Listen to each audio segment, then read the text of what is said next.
my name is Lenka Osustova, and I will talk briefly about the ways how you can filter your dimension, can filter another dimension in your model without introducing any bad practice to it. I will try to.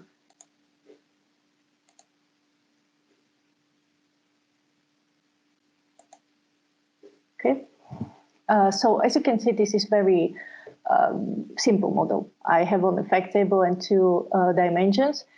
And when I go here to my report, I took full name from my customer, dimension, and color from my product. And when I choose anything from the customer, the visual in the middle gets filtered, but color is just static. The same happens when I do the same exercise here. The visual in the middle gets filtered, but customer gets, it's just static. So why isn't filtering happening automatically, and how can you make dimension filter another dimension? I will go back to my model. And as you can see, both dim customer and dim product have one-to-many relationship to my fact table. And as mentioned by Chris and also by Trevor, the relationship in Power BI is everything about filtering. So in this case, customer dimension filters fact table, and not the other way around. Also, customer dimension cannot filter product dimension.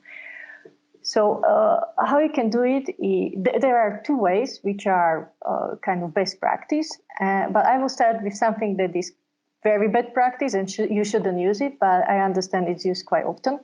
So I decided to kind of show it and to describe further why it's not that advisable.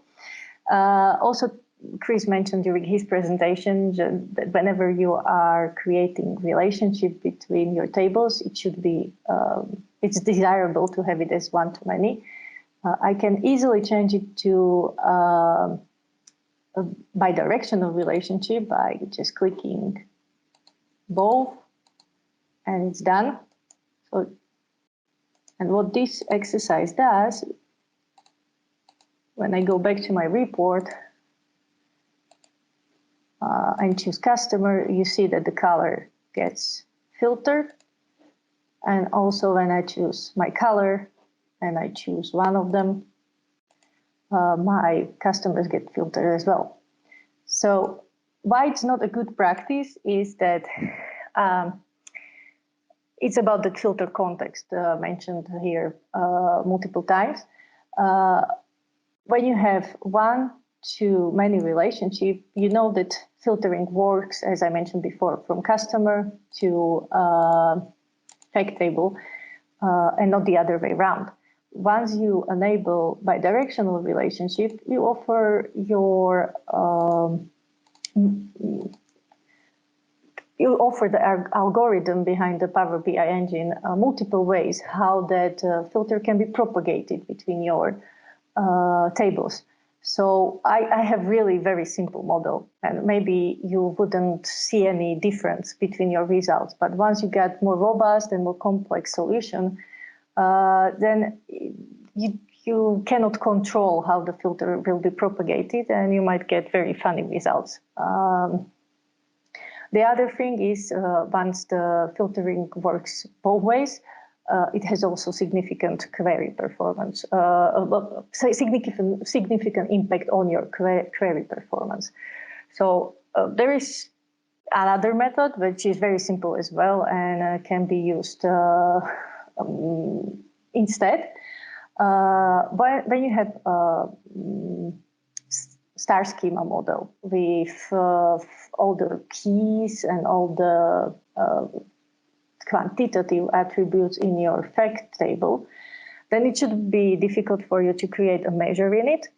And the reason why we're creating a measure in fact table is that because customer, in my case, customer can filter fact table, we can then use that measure to filter product table as well. So I will go back here to my report. And as you can see, I have here very simple measure that just sums all the sum of sales, which I can now use as filter visual to get my dimension filtered. So I will, when I want my customer to filter product, I will highlight product. I will use that sales measure, add it to filter, and I want to see all the sales. So I would use greater than 0 and apply the filter. And now when I choose any customer, you should see that color gets changed as well.